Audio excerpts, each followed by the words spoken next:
Jana says, hi, Deborah. Congratulations on your dissertation. Oh, thank you so much. I appreciate that.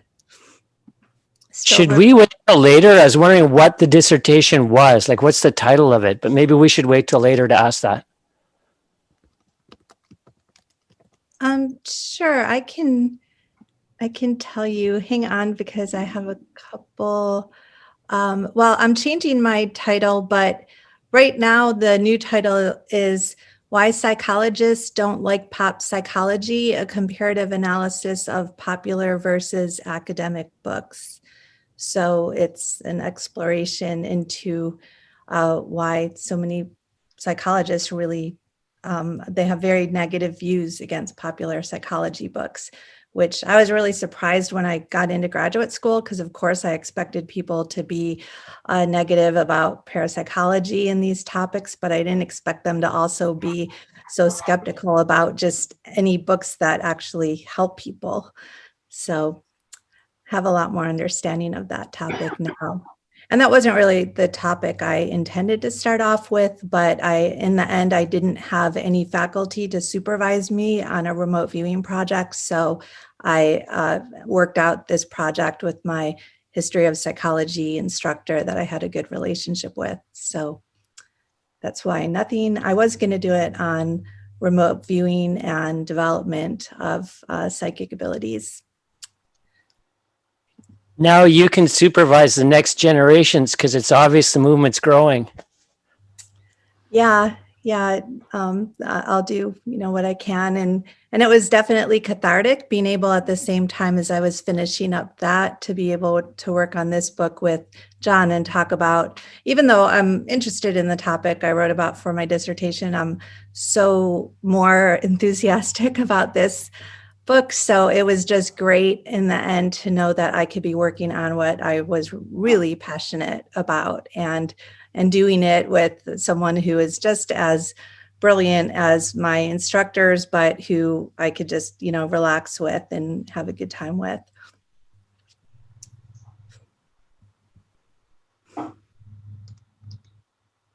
Excellent. So I've let most of the stragglers in. I'll keep an eye on the window. For the people that are new here, feel free to put your hand up in the participants window to ask any questions. And you can do that by voice, or if you're a bit shy and you don't want to, you can also, bear with me a second. You can also type your questions in the chat window, and hopefully we'll catch that and ask that for you as well. So that's pretty much the rules. Everyone be courteous and try not to talk over each other. And we're going to have a bit of fun this evening talking about ARV, Associate Remote Viewing. And it's going to be mainly about the book by Debra Lynne Katz and John Knowles, which is going to be really interesting. It's called The Associate Remote Viewing, the Art and Science of Predicting Outcomes for Sports, Politics, Finances, and the Lottery. So a really interesting subject, close to my heart. And I guess I'll just hand over to you guys to take it away from there. It should be a really interesting evening. Deborah, you want to start? Sure. So yeah, thank you everyone for coming today and for your interest. And, we're really looking at this as just a discussion as opposed to a formal presentation. So I know we have several people here who have been working very hard at remote viewing overall and associative remote viewing. And we'd love to just talk about these topics. And I mean, we're very happy to tell you about our book and how we got started with it. I think maybe that's what we can start off doing, but we definitely want to hear from you all. And, every time John and I, probably many of you are familiar with us just because we pop up everywhere because we're just so excited about all of these topics. So every time we show up, even though we're kind of being featured here, we just as much are hoping to learn something from all of you. And I'll just tell you a little bit about how the book came about. And basically, I know for myself, I believe for John too, we didn't ever think that we were going to write a book about this, but we've been working both independently and then kind of meeting up from time to time in this field for about 10 years. I've been very active in psychic work now for 25 years. So and it was more from a perspective of clairvoyant reading of people and mediumship. And I went through a training program about 25 years ago. And then I wrote a couple books on the subject starting in 2004 and in 2008, Your Psychic and Extraordinary Psychic. But then I have throughout all that period, I was reading a lot about remote viewing and Russell Targ's books and all of that. But I really got intensely focused on remote viewing about a decade ago. And right around that time was when I went to my first IRVA conference. And I also met Marty Rosenblatt at that time.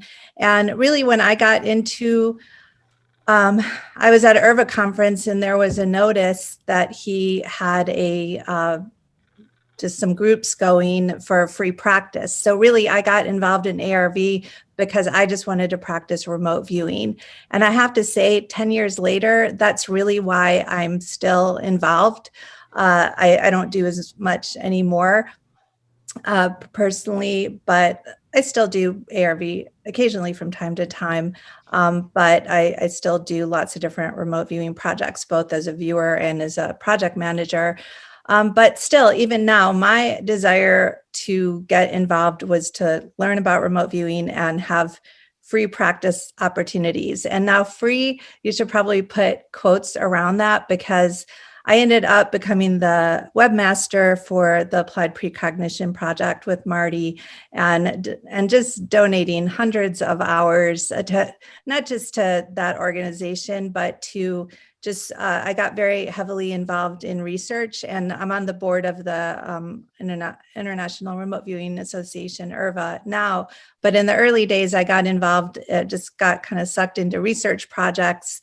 And then from doing those projects, I realized that I really needed to hone my remote viewing or to hone my research skills. So that was why I went into graduate school, was so I could get better at doing remote viewing research.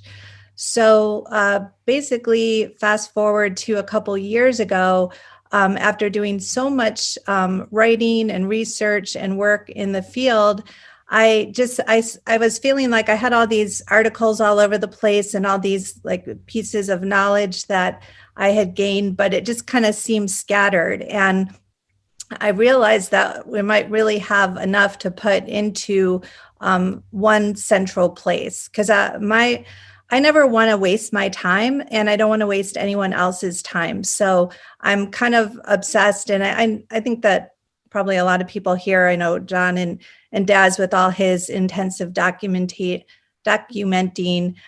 is of the same mind that, you know, if we're getting knowledge for ourselves, it's a waste of time if we're not sharing it with others. And what are the best ways that we can share knowledge? And we all have different ways of doing it. You know, we've got the Reddit moderators here who are sharing and getting people participating in one way. And then we've got the formal parapsychology, scientific venues of journal articles there.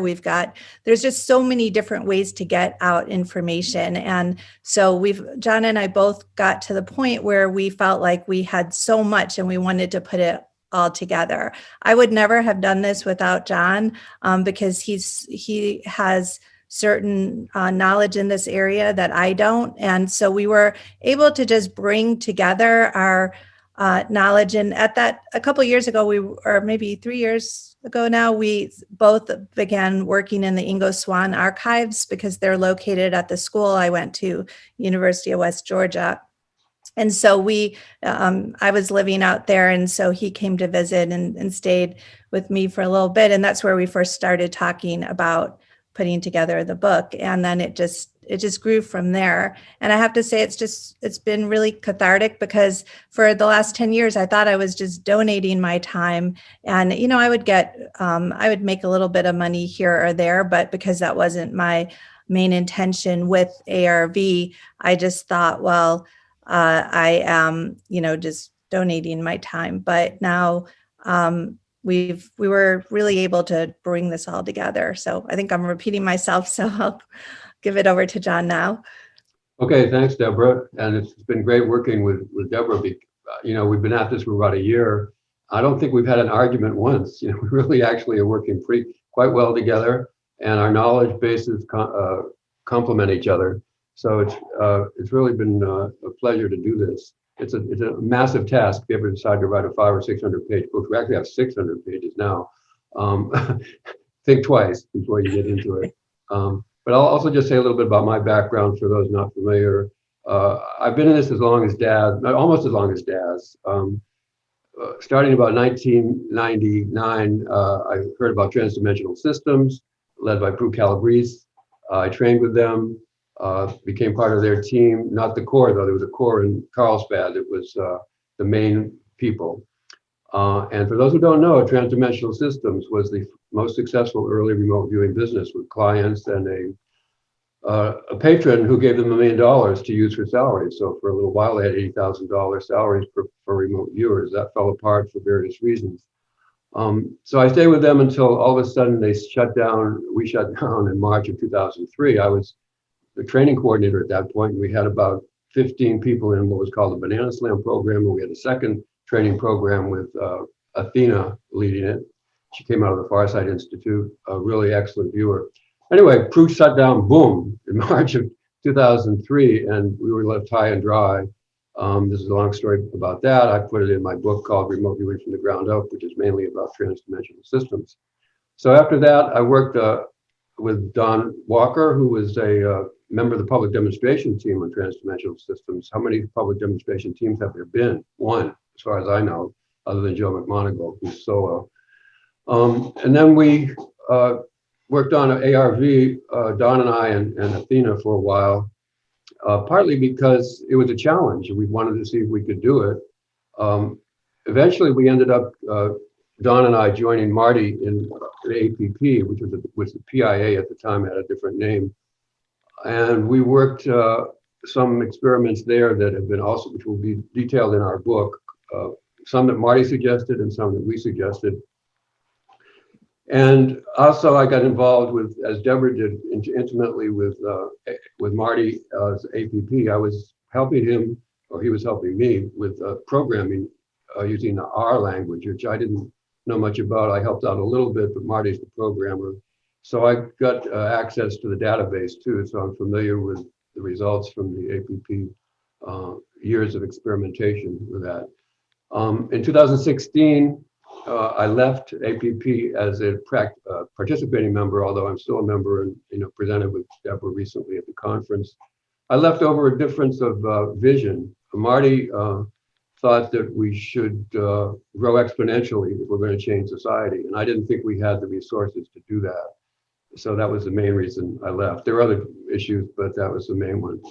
So after that, well, actually, I'm sorry, before that, actually, I worked with Daz and others in the Aurora Remote Viewing Group for 3 years. We tried to launch a business, and that actually proved very difficult. We certainly learned the ins and outs in that. We had a few customers, but we were on 3 continents, we were in different time zones. Maybe I didn't have the skill, or maybe even Daz didn't have the skill as a business person, but so we had to fold that up after a while, but it was also a very good learning experience to find out about what it takes to run a business. And that's why there's so few successful remote viewing businesses in the world today, as you know. So after 2016, I've just been on my own, and ARV I've been working on for 10 years or so, again for the challenge, and also to see if one could get numbers in the lottery. And I'm self-critical that I haven't spent enough time looking at just regular numbers in the past, present, or future. But there have been some interesting developments in the lottery field, which are not generally known in the remote viewing community, and that's in our book too. We have 2 chapters on the lottery. So that, in brief, is I guess my quick introduction. So yeah, I just wanted to say that we're happy to talk about anything you guys want to talk about, and I know I never like it if someone says, oh, let me talk about my book, and then won't give answers and says just read it. So we can't dictate the entire book here, but any questions you want to know about anything, we will, wholeheartedly do our best to answer right here, right now. I'm sharing the table of contents too, if that's visible. Can you see that? Okay. So just so you know, the chapters that we're covering, and if anybody wants to know about any specific chapters, we can try to go into some of that. And I see someone asked, there's a bunch of questions here. I'll just skip around a little bit. Will there be a hardback copy or paperback? Definitely paperback, but we'll look at the hardcover too. That's a good idea. I don't think we've talked about that yet. And then Don asked, is this a how-to book or more like a statistical analysis book? And I would really say both and everything in between. So wherever we could get stats from different people on the different topics, we did that. And there were, again, all kinds of levels from peer-reviewed articles where the stats have already been checked to us taking what people told us. And we always try to be real careful to say, like, this has been confirmed or this has been semi-confirmed. We tried to not just go on just what someone just told us without any confirmation, but there could be a couple cases of that, but we try to make it really clear the levels of certainty or confidence we have with the information. And even if we weren't completely confident of the accuracy of the information, we presented it because we wanted people to be able to go out, take the information in the book and go out and practice it and apply it. So we always ask, what methods did the viewers use? What methods did you use as a project manager? Now, not everybody is upfront about all their methods. And so that was a little bit of a challenge. Some people very much like Alexis, I don't know if he's here today, Quiz, but he gave us like every version of his dung beetle scoring system that he's had and explained all the changes in it. So if anyone wanted to like use that system and look at how it's developed, we have a whole chapter on that. So part of how forthright we were able to be, depending on what we were told as far as the people who gave us the information. But then we also have a book, we have a chapter on how to remote view, a chapter on developing sketches.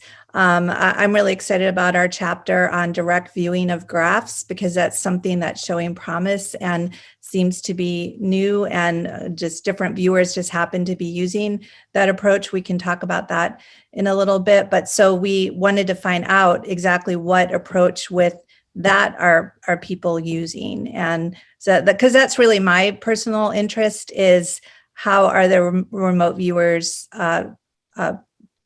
directing themselves to get the information. And so we have a lot in the book on that as well. On this question of 70% that somebody asked here, Paul Cosby. Yeah, the APP stats, which are the most extensive, show only 3 people who have 70% or over after 20 sessions. And it goes down from there. There was one group that had 70% for about a year, winner, chicken dinner. We don't know why 65 to 70% or around there. There's a range, seems to be a range which appears not only in many practical experiments, but also in some of the research about this 60, 65, 68%. There's we don't know. There's a lot about remote viewing we don't know, and a lot about ARV we don't know. But it does appear that between 60 and 75% is your, Goldilocks zone or something. You can try to function in there and make headway. But I don't have any other answer for that. Well, we can definitely speculate. So we have 2 whole chapters on displacement and one on the history of displacement, which goes back 100 years, which people don't, we didn't even know that until this year, how far back the issue of displacement in parapsychology, experiments that closely mirror ARV setups. There was Wheatley Carrington has talked about how he thought the whole setup should just be abandoned, and this was already in the 1940s, I believe. I'd have to look back at the notes. But so displacement is definitely an issue, we talk about the theories and give some tips for what we've found to not be a final solution or absolute. I still continue to get very clear instances of displacement in my own sessions, but so we can talk about some reasons for displacement, but personally, I feel like that does account for most likely a large percentage of reasons why people do have misses in ARV. Sometimes I think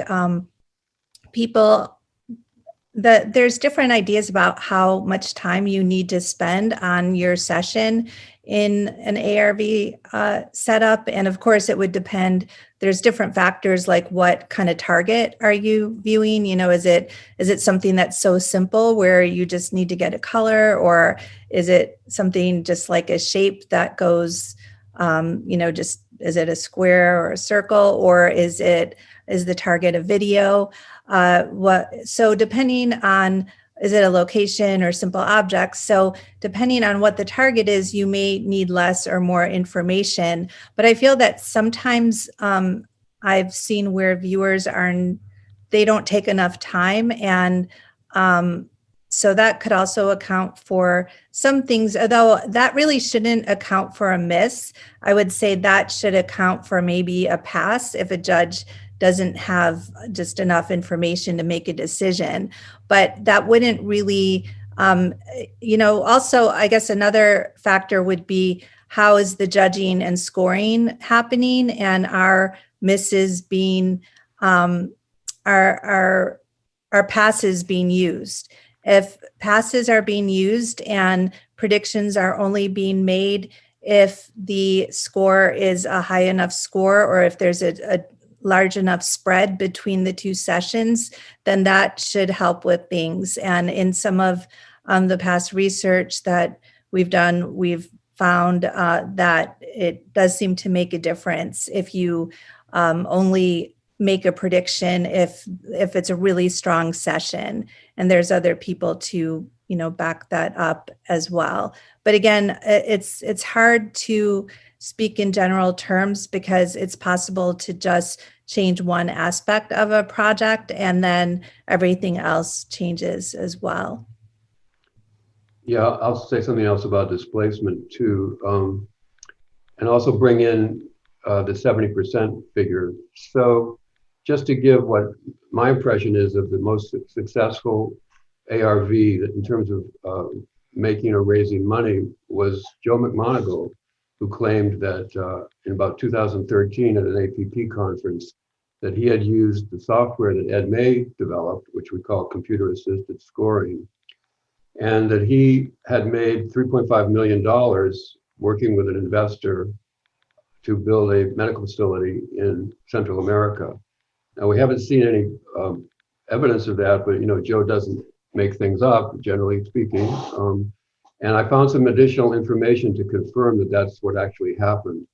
But also, when Joe made that claim during the session, a lot of us were startled that that much money had been made. So over dinner, I said, Joe, so you really did make 3.5 million because you said the investor blew about 9 million, but you guys have been up to 12 million and you blew 9 million and you still had enough left. And he said, yes. And I said, well, we did a lot of experiments with the computer-assisted scoring that Ed May generously loaned to us or gave to us in APP. And the viewers, actually the hit rate was around 67% as I reviewed it, for those that followed Ed May's instructions. There were a couple who were trying to do different variables and see what worked and what didn't. So it was reasonably successful, but the problem was there was like 80% passes, because unless you get a high enough figure of merit, which is 0.4519 for the reliability and the accuracy, you're not supposed to make a bet. So Joe pounded the table right in front of me and said, damn it, they're pros, they should just keep at it. So Debra may have a different opinion about CAS because she worked for a whole year with Dick Bierman and Ed May using the CAS software. But I'm pretty convinced, based on what some other folks have said, for example, Ed May said he wasn't involved in that, making that money. But I found out that some other people confirmed that Joe probably was working just with the investor who had access to the software. So anyway, I want to say that passing a lot can produce great results. And that's why Ed May and his team spent 20 years developing the software to make that possible. That software is now being used at the University of Colorado, but otherwise it's not generally available. We had a copy, but it's a little bit buggy, and it hasn't been, it's not just being used other than from what I know at the University of Colorado. So I just want to make that point about the fact that it is possible to get above 70%, and you got Joe McMonagle telling you it's possible, and Ed May too, for that matter.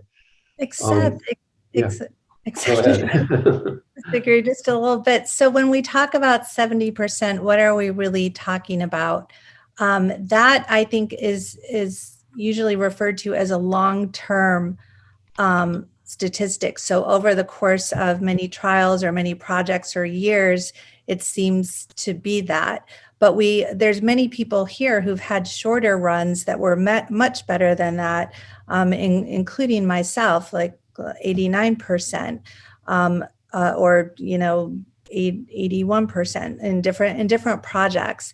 And the thing is, even with the CAS computer assisted scoring that John just talked about, well, for one, Joe himself has done poorly with some trials. I know on at least 2 projects, they didn't go well for him and other people who were considered the top viewers. So he may have helped win millions of dollars, but he has not had 100% hit. I don't know. We don't know what Joe's overall hit rate is when it comes to ARV. But what I do know is that some projects haven't gone well. And then for the project that I did 47 or so, 46 trials over a year, led by Dick Bierman with Ed May as the rater, we were using his system, and his system should have stopped predictions from going through. That the only way a prediction could happen is if there was a high figure of merit score. And yet in the end, and so I had many great sessions, the figure of merit score, which means it was really high for one photo, low for the others, it still didn't prevent us from having misses. So on the one hand, we have an example where it's worked, but we don't know how many trials it worked for Joe. And then on the other hand, for, if the viewing isn't decent, then there just should be nonstop passes, but that wasn't the case. So there's a lot of questions about this. And this always brings me back personally. I still have a question about this. And if anyone has any insights into this, I would love to know this. Why do people want to have so many predictions, like fewer predictions, less money? My approach would be get some good viewers, have high standards as far as whether or not you're going to make a prediction or pass, and then just bet higher amounts of money for a short period of time and then get out. Because when we look at the history of like when Targ and Pudoff and other people made like their $150,000 or so, it was for like 10 trials. So we know viewers can have these stats up higher for the shorter periods of time. It's just keeping it up. And within all of parapsychology, actually in all of psychology, we know that there does tend to be burnout over time. People get tired, they get bored.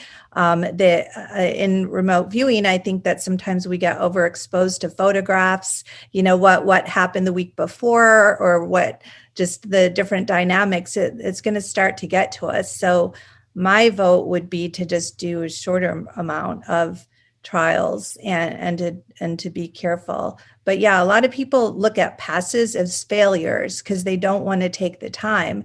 And if you're gonna do this, why not just be patient? Yeah, anyone want to? I see some hands up. Why don't we call on a couple of people? It looks like is that Kamikaze had their hand up. That'll do it, yeah. Well, to answer your question, I mean, when I personally started with APP, I was really incentivized by the Precog Pro program. So I was trying to hit those numbers right away and become a part of that program. So since then, I've finally learned to embrace passing when I don't think I have it. But my question for you guys actually was, there's something, and to me it feels like an old wives' tale floating around at least the Discord community, where when you're practicing ARV, if you're essentially primarily practicing ARV as opposed to other kinds of targets, that your overall remote viewing accuracy will decrease. And I was wondering if in your guys' research for this book, if you found any evidence to suggest whether or not there's any truth to that. So I would say, well, we haven't found any evidence to that, like on the outside. Now, I've noticed with my own remote viewing, it's the difference between, are you just doing quick sessions for sketches versus are you taking all the time you could be taking for, say, a real life target. And there are a lot of people who find out about remote viewing through ARV, and that's all they've done. And they don't understand how you can develop a session. So I teach remote viewing, and I will have someone who says, yeah, I've been, remote viewing for a little bit, and they come into my class. And so I look at their sessions for the first couple times, and there's one page for like a whole location or, some complex target, and there's only one page. And, they've gotten a little bit, but there's so much more to, okay, there's a rectangular building and you got a rectangular building, and that's great for a new viewer to know that they got something, but that's not giving us the information that we need. So people may not even know how to develop a session and get all that information, or they may just get lazy. And my thing I notice with myself is I get addicted to the feedback. Now, not everyone, cares so much about feedback, but I do. So I find like I then just want my feedback really fast. I don't want to take the amount of time I usually would. Remote viewing, to really get all the information you need, depending on what the target is. You may, if you lose something at your own house, you might only need to tune in for like 5 seconds. You see something you recognize, you could go run and look for it, and you're done. That's all. Like, you may not even some people wouldn't even call that remote viewing. I still do, but I don't want to get into a debate on semantics. But then if it's not at your house and it's somewhere where maybe it's like 10 miles away and everything around you looks the same, you might need to do hours of a remote viewing session to make sure that you described everything so you can get to there. And so it's just so easy to get lazy. And that's my own personal opinion. And, it's not irreparable. It's just then the person has to go back and practice. And that's what, I've been doing lately, is just trying to practice more with more in-depth targets.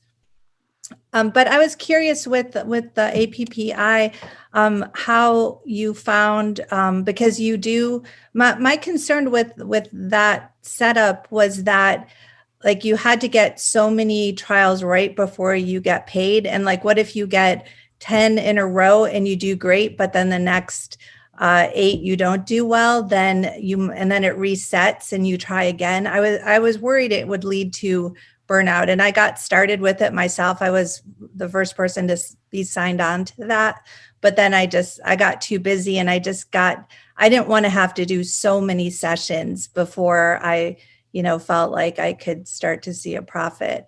But how did you find that? Well, personally, I'm still chasing the program. I'm actually about, I keep hitting one prediction short of the mark. Oh no. Entry gates, yeah. Sorry, this is my son. What I've found overall is that, one second, you may want to answer some other questions. I think I got to address him really quick. I'm sorry. You know what I really liked, and then I'll let someone else talk. What I really liked was when Marty first started APPI, we did it where he would wager, and if he had a hit, we got 50% of the earnings of that particular wager, and we got that right away per trial. And then if there was a miss, we didn't, get dinged anything. So I really like that because there was no risk for us, and he was making a risk with putting his own money in. So sure, it's fair for him to get, 50% for that. But I loved that. It was very clean. He sent us our results when we asked for them, and we did really well, but we only did about, I think that was like 11 or so of those. And then we went on to other things, but I like that a lot better than this thing that tries to incentivize you to keep doing more and more. That's my own opinion though. I'd like to sort of second that the importance of getting a grounding in regular remote viewing, and not just ARV. I think that the Reddit group and monitors are doing a terrific job, as I've said to them. However, I think there's too much focus, in my opinion, on ARV, and particularly RV tournament. And I say that as someone who's been spending the last 10 or 15 years exploring alphanumerics and ARV. But I got a grounding in a very intensive program with transdimensional systems lasting over 6 months. And then we had weekends where we would go down for further training. That was daily training, and we were very fortunate it was very free. And I just think there's no substitute, whether you're using CRV or transdimensional method or some other for so-called method approaches. I think it just gives you a grounding and ability to take part in operational projects that you won't get just doing ARV. So if you have broader aims than just doing ARV, for sure, like Don's here. Don learned about some TD transdimensional, and now I think you're learning CRV. Right, so I'll go for it. Get some detailed training. It doesn't matter really. All the instructors out there, not all of them, but many of them are very capable in CRV, and I haven't trained with any of them. I had my own training in TDRV. So I just want to put that in. I think don't spend too much time on ARV initially, in my humble opinion. Get some basic training in regular remote viewing. And maybe as we're still talking, maybe I can pull up my screen and even show you my slides with the sketching development to give you an example of what we're talking about. Why don't I do that, if that's okay, Des? I'll just go ahead and do that. And then we can also answer some other questions, but I'll just scroll down. I had just did this presentation, John and I did for a conference, so I already had these slides here. But I love looking at remote viewing sketches, and there's some really good examples too on the Applied Precognition website that we had put up years ago that are still up there of samples. Let's just see if we could get these to load. Okay, I'll just run through these really quick. Just make sure you can see my screen here. So I just wanted to give examples of how I don't have like the alternative. Well, some of these didn't have alternative photos. So some of these were just straight here's a target. So these weren't ARV, but this is on par with what happens in ARV. So you can imagine, this is a very simple sketch here, but you could imagine if there was this picture of a rope and let's say a picture of a house or a garden, this is all we would need. This is really, really so simple, but so cool. This is from one of my students from Pakistan. And then, now this was what I was talking about. This was I assigned my students a whole event, which was Beyonce's Coachella concert. And so I told them I wanted to be them as detailed as possible about the location and the event. And this, and first I had them the first couple weeks of class, they only focused on objects, on simple objects. And then they went to this very complex scene, and Ala still, this was all she turned in for her whole session. Now this is pretty cool because the whole concert takes place on a bleachers with Beyonce at the bottom. So I thought, well, this is, if you were going to do such a simple depiction of the whole thing, it's pretty cool. But if we were, let's say, investigators wanting to understand, like, what was Beyonce doing on Saturday night, this wouldn't tell us anything. So, or much of anything. She was by some stairs. So that's an example of why you often need more. This is Dave Wallace. And he's someone at App doing APPI. He just got, he's at the 70% rate. By the way, parapsychologists and people that do trading, parapsychologists say if you get over like 52, 53%, that's way above chance, or at least to prove that there's an effect. And different statisticians I've been working with have said, if you could keep up a 70% rate, you're doing so great with this. You're going to make money over the long term. There's probably people here who could speak about this way better than I could. But so even though I know my own reaction is like, I don't want 70%, I want to be at 95%. 70% is considered quite well, and maybe other people can speak up about that here. Again, I'm not a financial person or anything. Now, this was Carl. Carl's in the UK, and again, this is a great sketch. Not exactly a lion, but really close. And so we're going from simple to complex. Teresa, who some of you know, I love this one, a person on a swing. Very, very nice. And moderate to complex. Now you can see here, it was mentioned too, RV tournament. A lot of times I love on the application, and I play with it too sometimes, but you really can't do too detailed of a drawing on there.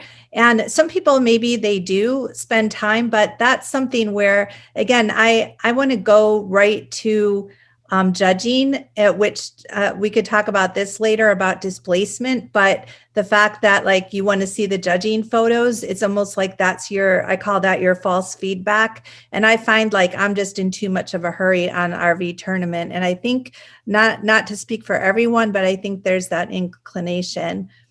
And this is a nice one, simple, but what a great depiction of a picture. I'm just going to go a little quicker.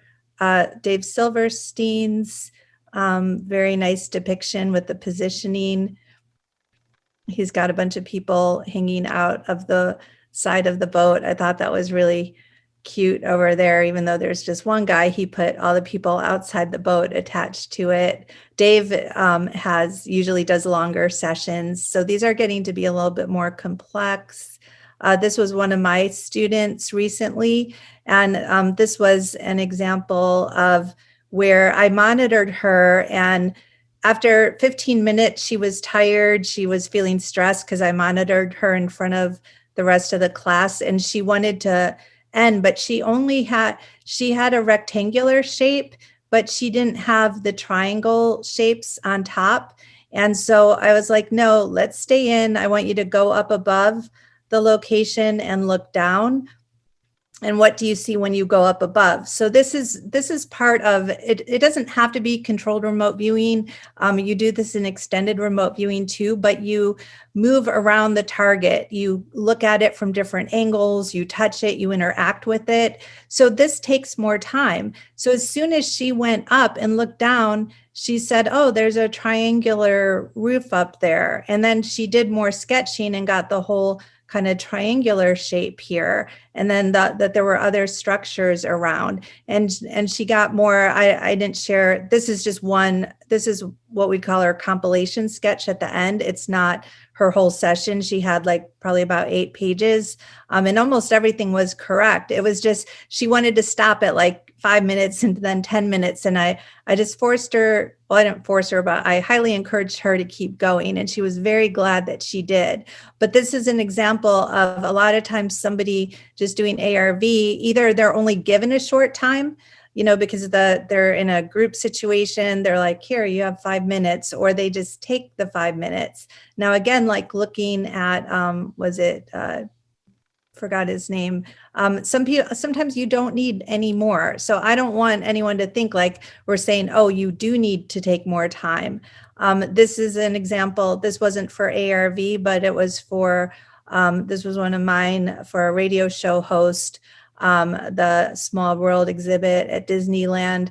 And this is just showing like what happened. I mean, this was a final compilation, but I probably spent like an hour on this. This was a practice target, but this was my final compilation sketch. I had lots of little sketches before, but again, this took about an hour of work to do to get the entire scene right there. And then I'll just show you a couple more. And then this is Joffrey. I love this. Now, he was also doing this while he was being monitored by Paul Smith during a class. And again, what happens with monitoring is you do have somebody that's encouraging you to stay with it and making suggestions of where you could move and what you can do. And so you'll tend to oftentimes see more developed sessions with monitoring unless you have a disciplined remote viewer. Remote viewing requires discipline and patience, and it's really tedious. And a lot of people just don't want to do that. And that's fine. There's no judgment on it. Some people just don't want to do that. And then here's just the final one, Joyce. This was for a project she did with Angela Thompson Smith. And you could see she did really well here. Again, I have several pages of her sessions, and her first page, she did start to get crystals. So if this had only been for ARV, she did have a crystal on her first page, and that would have been enough. But look how nicely this developed here, that you just wouldn't see this if she hadn't taken her time. Okay, John, anything that you would like to add? Well, I just thought maybe we could answer a couple of questions quickly that are in the chat, since people have put them up there. The one about confidence, personal confidence. The very first lesson I had from Prue, I made a remark that was not showing confidence in what I was doing. She said, don't ever do that, and so ever since then, and after I started getting some initial sessions that were clear that this was happening, I don't have any anxiety at all, whether I was doing operational work, in transdimensional systems, or if I'm doing ARV or anything. I think that's very important to have. Once you know that it's happening, just go with that and try not to be off. You're going to miss a lot. You're not going to get 100% in any remote viewing session. But yeah, I think personal confidence is vital. Now, Marty sometimes says, well, ARV, it's all psychological, and I don't agree with that. I think that the setup plays a big role, and you can quote Joe McMoneagle on both sides of that issue. We can come back to these, but I just wanted to answer another one too. What would be the ideal team member count for an ARV project? I don't think there is one. Depends on what you want to do, but in general, it seems like small teams of 2 or 3 people are very good. Some people prefer to work solo, like Dave that Debra mentioned, Kahu Dave is his other name, works solo, is very, very good in many facets of ARV. And the team that won $325,000 in a lottery has a team of about 5 members with very distinct different roles and minimizing feedback loops. In other words, it's on a need-to-know basis what you get when you're on that team. So there's no ideal one, but smaller is better, generally speaking. And in fact, Marty says he stopped tracking the group results in APP.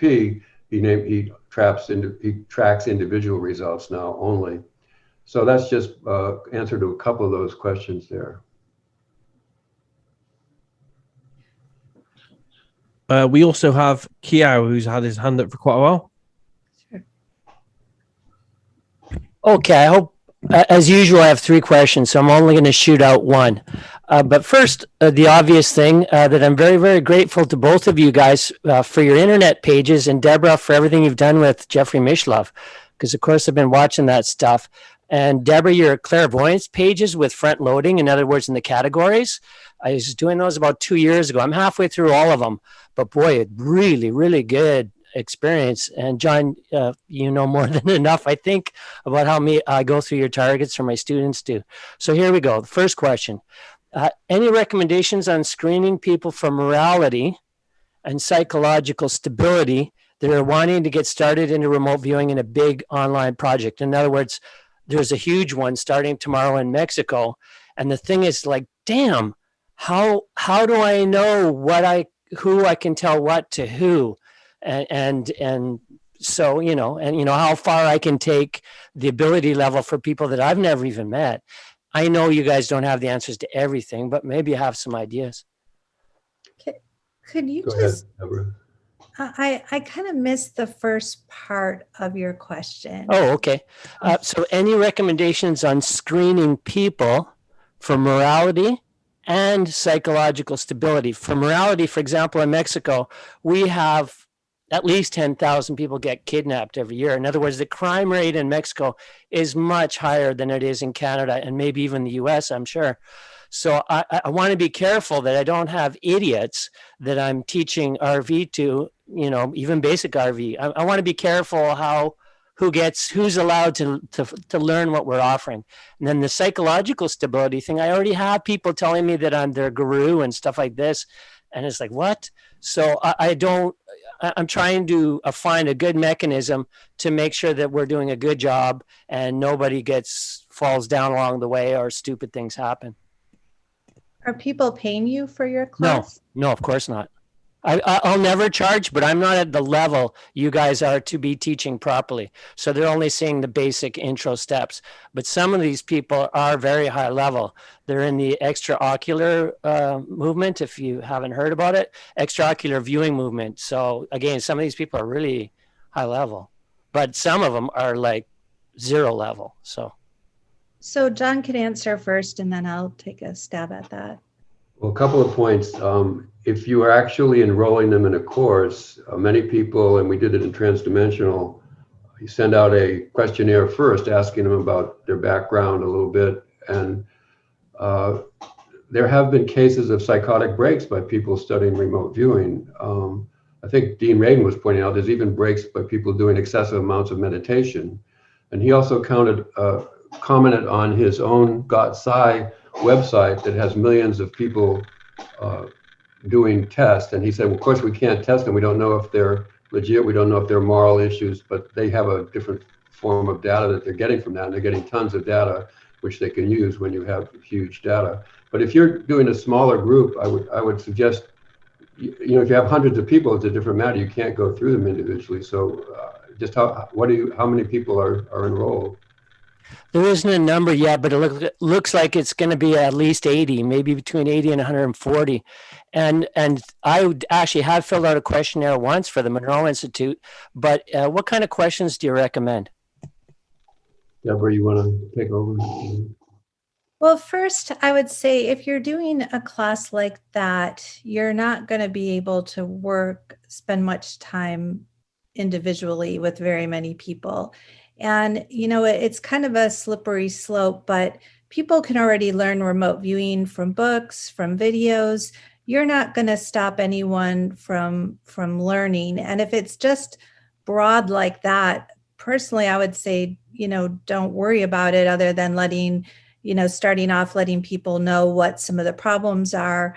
For people to really pursue this, they're going to have to put in the time and the effort, and probably a lot of people that would you just can't control what people are doing with this, and you can't control that, whether they're remote viewers or they're managers, they're funding projects, their clients. I mean, you could say no to people when problems arise, but with something, I wouldn't even worry about it. I would just, let people know what the problems are with it.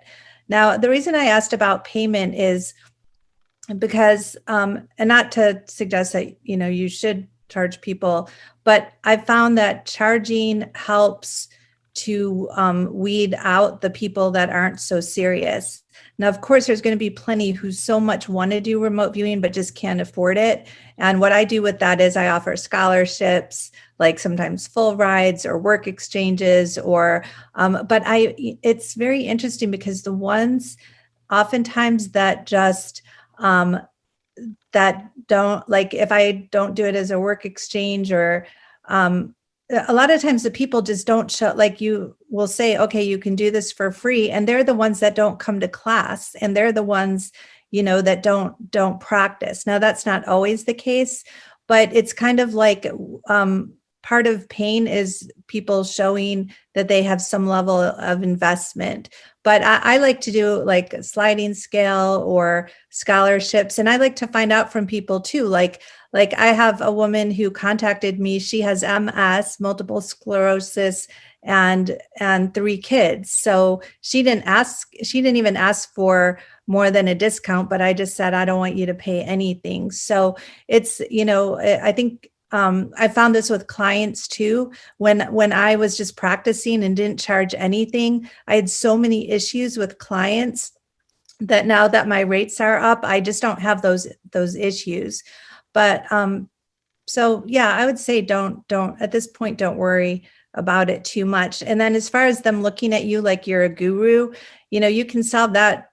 I mean, some people want to like have that idea, but if you just always let people know, like you didn't come up with this, this is something that's Ingo could be credited as starting remote viewing, but not really. People did it before him. But this was, so many people have added to this. And so if you just share, all the different remote viewers, the resources out there, the books out there, let people know that you're just one of a lineage teaching, then that's going to also help take care of the guru thing.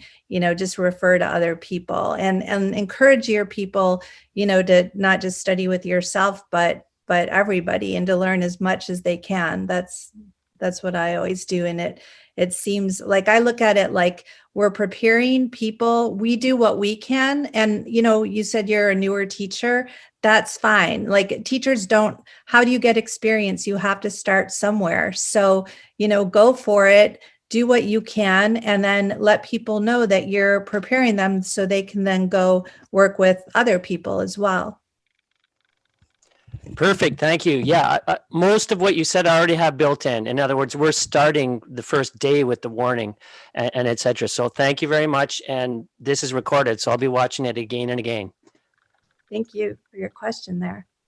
I'm just sharing our part 3. We had part 4 in the books in case people want to see some of the content within different chapters or ask about any of them. And then Sasha, did we want to? I don't know if any presenters, any contributors to the book are here in the Zoom, but if they are and want to speak up, please do. That'd be great. Sasha, did you have a question? Yes, thank you. I'm always half formulating the question as it comes out, so please, I apologize for that, but here goes. So years ago, I remember I was looking at data from accelerated electrons, and they kept having these anomalous energy levels that were found, and they kept kind of dismissing them as experiment error, or these are just outliers, and we'll just kind of brush them out of the data. We'll just clean up the data from these because there's clearly something that's gone wrong. And the more data they collected, the more divergent these anomalies in the data were. And if you just took a step back, it was actually quite clear that it was the beginning of an oscillation pattern, and that the oscillation that was embedded in the data was maybe a little bit subtle, so that the anomalies, you'd have to have a lot more data to be able to stack them to see that oscillation. And I think I wondered at the time if you would see the same thing in other fields, like a lot of psychology or consciousness studies. We clean up the data so well, right? Before we do our analyses, we're always trimming the outliers. And I wonder if we're hiding evidence of oscillating patterns in a lot of other data. And for remote viewing in particular, I remember hearing, I think it was 2 years ago, in passing, it might have been at one of the conferences, maybe the IRVA conference, but someone mentioned this effect, this oscillatory effect, a bit of a rebound effect. So you do really well and then you do very poorly. But if you look at enough data, you start seeing that there's actually a pattern there. It's not just you do really well when you start and then you start getting bored and then your performance drops off, that there is actually an oscillation in that data as well. You just have to keep collecting data. You just have to do enough of it. So I'm wondering, I don't know, I'm wondering if you have any opinions on that, or if that's something that anyone's looking at a little bit more in depth. Does that make sense? Yeah, I could speak to that, but John, do you want to say anything to that? I'll go after you. Go ahead. Okay. Yeah, so there's a few things in there. And first, it's good to see you again. I remember you from the conferences. You're the one who always wears really nice shoes. I remember you're always dressed so cute. So, okay, as far as I find there's a lot of problems with experimental designs and the way that science or current scientists handle things. And so I've been told many times where I saw interesting effects that, well, we can't even talk about this because this wasn't part of our original hypothesis. So when I did that experiment with Dick Bierman and Ed May, and one of the patterns, as I was the sole viewer in that project, and I started to notice that I could, when things weren't going to go well, when there was going to be a miss, I knew there was going to be a miss during the session because I got stressed. I felt something was wrong. I got a headache. And then I knew when things went right, how it felt as well. And so I told this to Bierman, and he said, well, why don't you start tracking it? And I did. And in the end, I almost had like 100. I didn't do it for all the trials, but I think it's somewhere in the book. I think maybe like 20 of the trials. And I think I had like a 90% success rate of just tracking that I could predict if it went well or not, just how I felt. And to me, that was like one of the best discoveries that I had. And I felt like I was learning how to do that as I went along. But then he said, that wasn't part of our original hypothesis. So sorry, interesting, but can't say anything about that.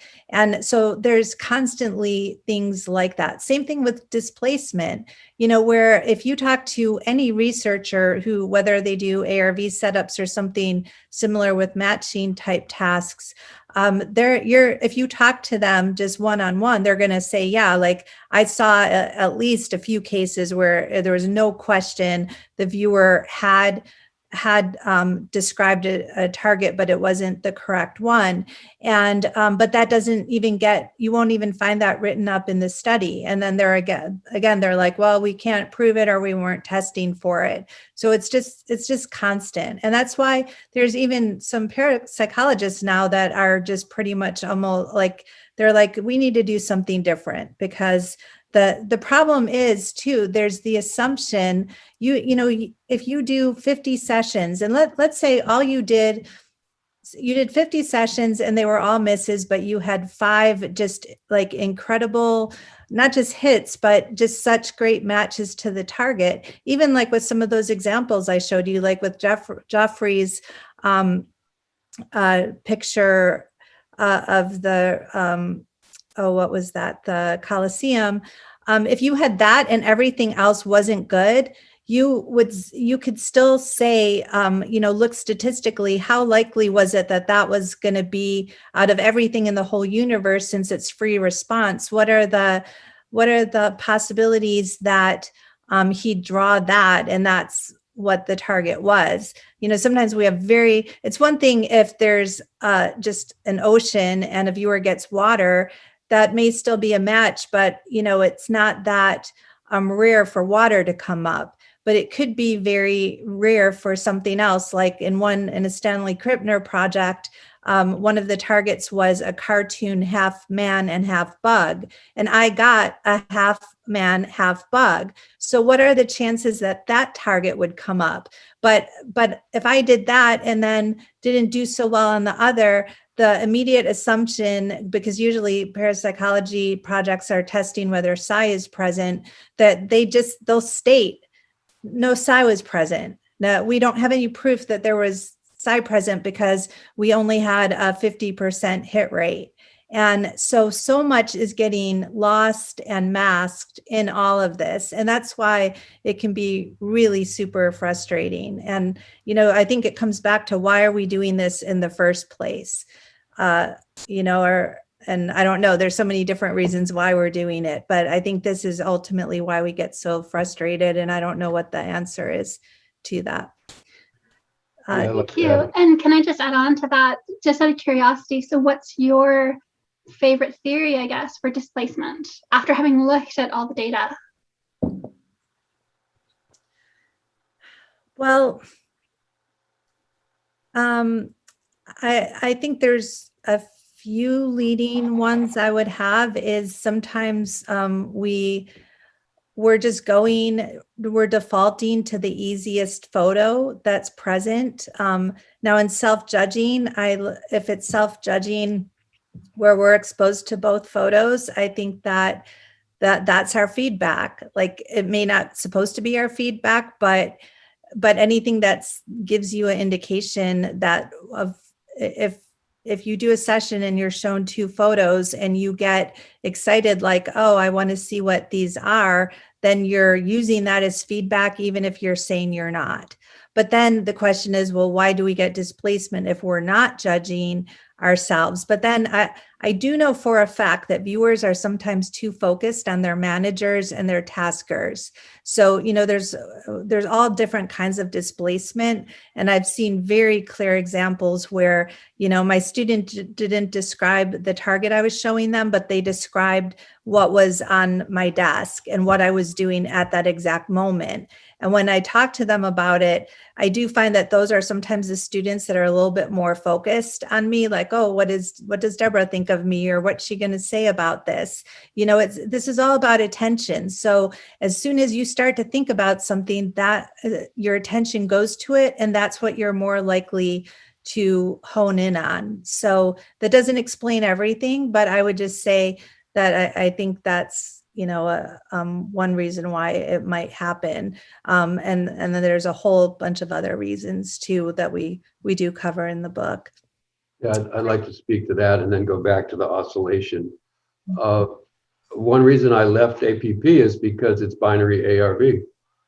And after working on ARV for 8 or so years, I concluded that the main problem, why you have displacement to the same target, to two targets, as opposed to displacement in time, which is another matter. The main reason you have displacement is that you have two targets. You're going to get both targets a lot. So that's why I promoted unitary ARV, where you just have one target, either an emotion or you can have a single photo. And I have a video on that, which has been online. And I know Daz has tried unitary ARV recently and has had some success with it. So to me, that's the fundamental reason. Now, there is this displacement in time. I have I don't know if I'll call it up, I'll just paraphrase it. Both Ingo and Joe talk about the fact that time is sort of either fuzzy or remote viewing is not precise down to the second, minute, hour, or even day. And there's a quote in Joe McMonagle's book where he says, well, what if I told you that every time a remote viewer views, he views a little bit in the past or the future as well as the present? And nobody talks about that. So we do talk about it in our book. And is it a bug or a feature of remote viewing? Well, Marty says, well, it's a bug, but it actually is useful in the lottery, which is, maybe we'll get into that today, maybe not. So to me, that's the fundamental problem with ARV, that you have two targets, binary ARV, you have two targets. As on oscillation, that's interesting that you mentioned that data might be sort of circling around or emerging back and coming back in some way that's not recognizable at present. One problem is that there have been very few documented, peer-reviewed studies of the method remote viewing, that is CRV, TDRV. There's very few. The parapsychology community does not really study that, and so there's very little hard evidence about the actual application of and accuracy rates of those studies. But in ARV, it's widely known by almost everybody, like Angela Thompson, our poor friend who's recovering from health crisis. She said she did ARV many times with Marty and others, and she always starts out gangbusters, 90%, and it always falls off, and she's not going to do it again. So lots of people experience this decline. And so that's why Ed Maeve says, for example, you guys do too much ARV and APP. You do too much. You need breaks and taking time from that. Now, Dean Radin had another take on this. Over the weekend, he was presenting AMA, Ask Me Anything at APP, and he said they are using AI and other techniques to analyze their millions of viewers who've done ARV on their Got5 program and try to extract patterns that come out of that. Whether there's recurrence of patterns, he hasn't said yet, but they are definitely trying to bring in artificial intelligence and other means to analyze big data. And also, it's a side note, but he has some extraordinarily interesting stuff to say about the psychic basis, genetic basis for psychic powers, and they're working on that in a company called Cognigenics, which he is the chairman of. Check that out if you're interested in that topic. So, in terms of whether that data can return, another quick take on that is that there's two fellows in Argentina who believes that the stock market shows fractals, and of course there's a whole school of thinking about that, whether it's true or not. Anyway, they claim that they have traced that and that they're getting some results with that. So it's an interesting topic. I don't think we know a whole lot about this, possibilities of return of patterns within regular remote viewing or ARV. I think too, I think everything comes back to perception, and I think there's so much that we can learn or understand about what's happening in remote viewing when we look at our regular perception. And if you think about it, we don't ever just focus on one thing. Like right now, as we're all together here, we're focused on so many different things, things we want to focus on. And then we're getting, we might call them distractions, but I can see what's going on in the rest of my house. I hear my neighbor outside the door. I see all these, I can see the things on my table, and, no one is making me focus so much that I can only see, your picture or my coffee cup. And so where else in life are we being asked to be so focused that we don't get distracted? And all displacement is distracted. It's divided attention. So I think that if there's a lot more to study in this area, and it'll be kind of cool to see if anyone kind of takes up that area, moving forward. And is it possible? Because we want to control our attention and we want to narrow it so much. Is this even humanly possible, or is this even desirable, or is there maybe another way rather than fighting it? We can work with it to get the results that we want. Thank you both. And John, I think it was physicist James Gleick who wrote a book in the 90s called Chaos Theory. And he shows the fractal patterns in the stock market. So if anyone is interested in that, that's, I think, an early source on that. Sure. And just to follow up on Cognigenics, I just Googled that, or Dean Radin and Cognigenics. They have a whole website and a promotional video that shows what they're trying to do. The PSI, the side part of it's not actually brought out naturally because they're trying to raise money. And Dean Radin's meeting with billionaires trying to get money for this company that they're starting. They're actually going to open an office in Boise, Idaho, where there's a couple of remote viewers. So I don't want to say anything more specific about that because it's kind of off topic, but check it out. It's fascinating what they're doing. And then it looks like Rich has had his hand up for a while. Yeah, I just had a question on, I guess this is a two-parter, but when you're doing these studies for ARV, is it, I guess, technically triple blind, where do the viewers know the purpose for why they are viewing? Like, oh, you're doing this for a horse race, oh, you're doing this for the lottery. And beyond that, do you see a difference in hit rate due to the purpose of the viewing? Or does it seem to not matter because ultimately you're viewing two pictures? Well, John, do you want to answer that? No, go ahead. Okay, so we're talking about so many different projects, so I could speak to the ones that I've run, the formal experiments, or out there overall, and that is a really important question. And in terms of, do the remote viewers know ultimately what the purpose is for?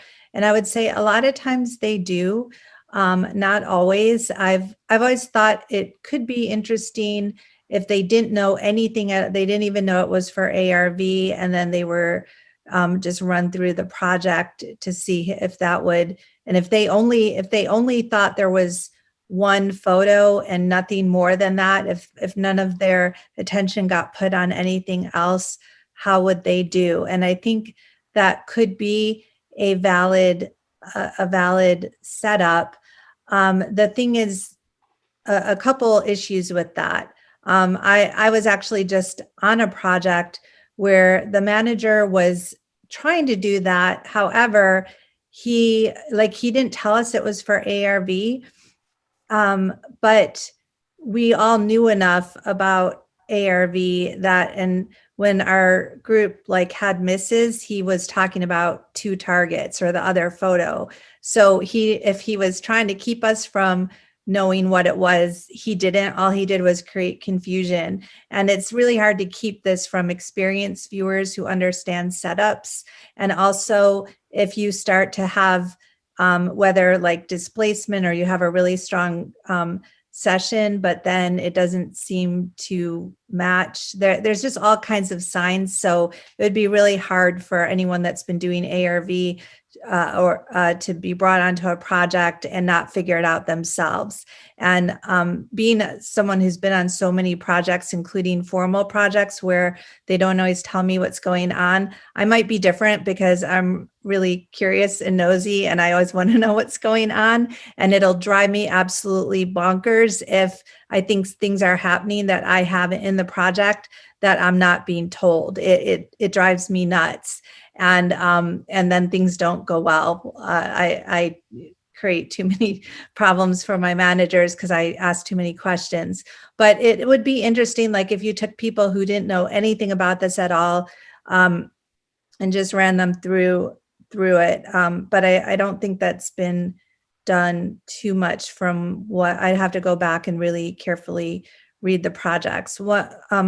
One of the things that we did do in a paper that'll hopefully still come out, we were exploring what we called background conditions. So we had, we had 10 viewers, or maybe 12, and they did 30 sessions, and it wasn't ARV, it was straight RV, but then we wanted to see if they had an easier time describing objects against white backgrounds, or objects in their natural background, or in a background that was totally illogical, like a boat in the desert. And we wanted to see if they would do better.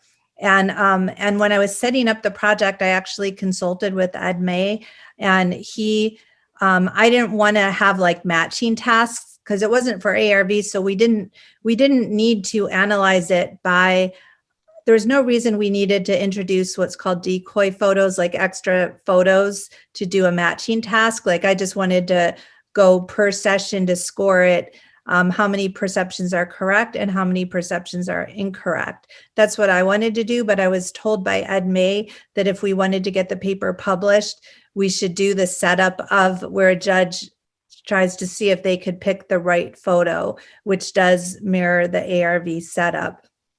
So I was worried that would create displacement. So for that one, we had two methods of analysis, and we didn't tell the viewers about the second method. So the viewers self-scored, and then we had independent judges score, where they added up every perception and every sketch if it was correct or not. But then we also did the second type of matching task, and didn't tell them, and they didn't know about it because they were focused on the first kind of judging. And we saw, as far as we could tell, we saw very little displacement to the other photos in the set for the second kind of analysis. So that makes me think that there is something to this thing of not having the viewers focused on everything. But then you do get into ethical questions, and you, especially with ARV, like if you're going to use viewers and then you're going to take their sessions and you're going to wager with them, and that, I think that opens up a whole can of worms with ethics. And some would get, feel like they were being exploited, not just because they would want a cut of the money, although some definitely, would feel that way. But it's just, I know I've had my sessions used for things that were not said to me up front. And I felt, and again, I could tell something was up for a while. It drove me crazy until I figured out what. And then I really felt like I had kind of been betrayed or lied to. And this has happened quite a bit. So ethics is a big question there. Don't know if that answered the question. Yes, thank you. Yeah, did you have an opinion on that, John? You want to read, what part, was there any part that wasn't answered? I guess if you, I guess specifically if there was any statistical difference between the hit rate, but I guess if you didn't study for it, you wouldn't know. But yeah, I was just curious if it seemed like the purpose of the viewing impacted the viewing session, or if ultimately it didn't matter. It was just a person is making an association between this picture and an event or an outcome. So I didn't know if the actual purpose, whether it be the lottery or horse racing or anything, seemed to impact it at all. Yeah, just to reinforce that, I think starting with Russell Targ and others who've been active in it, including myself and Deborah, purpose is everything. Intention. Prue's book, my teacher's book, was called Intentions. It's all about, and also if it's the intention is for some sort of positive good, that seems to be a factor. If it's just random or amoral, it doesn't seem to have as much oomph, especially if we're talking about regular remote viewing. ARV, again, we don't have any hard studies to show one way or the other. But for example, that team that won 325,000, they all knew what they were doing, but they had a very distinct, and they worked well together. They're a coherent team. That's very important. Targ pointed out that the Harari-Targ efforts with the silver futures and the investor started out well with the 9 hits, and then afterwards it fell apart, and there were even lawsuits, and Targ struggled for 2 years to figure out whether it was okay to try to win money using ARV, and he concluded that it was. So I think for sure team spirit is important, and that's why some people prefer to work by themselves, so they don't have any, just themselves and their own confidence. And so that's just a few other points adding to that. Yeah. Perfect. Thank you. There was one project that Lori Williams did with her first husband, and Lynn Buchanan helped set it up with, and Marty Rosenblatt ran this, and this was probably in the maybe early 2000s, and for that, the viewers initially didn't know anything about what it was being used for, and they didn't know that there was going to be wagering involved. And supposedly their first 100 trials, now these were not in-depth sessions, they were basically doing ideograms where they had to identify if they were animal or mineral or natural, something along those lines, but they just did a quick ideogram. And supposedly they had like 100 in a row correct. Now, we couldn't verify that, but a couple of people have said that they had really great results for the first 100. And then they found out that it was being wagered with, and then their results tanked. And now I thought, well, gosh, you do 100 and you're going to get burn out, even on those. But when I had talked to Lori about this a while ago, she really felt that it was because of the money issue. And in those days, she had been like a Christian missionary and just had a lot of different pictures about what was right as far as using your psychic abilities for for financial gain. So she really felt that once they did know that, that's what led to their decrease. But of course, you can't say for sure what it was, because people do get burned out after so many trials. Interesting. Thank you. And Ida, it looks like, had a question. Yes, thank you very much. You brought up the issue of ethical, moral on the tasker, or because you had felt betrayed by how your answers were used. And that that reminded me that within the last month or so, Fabian Rush, who I don't know, he was a participant.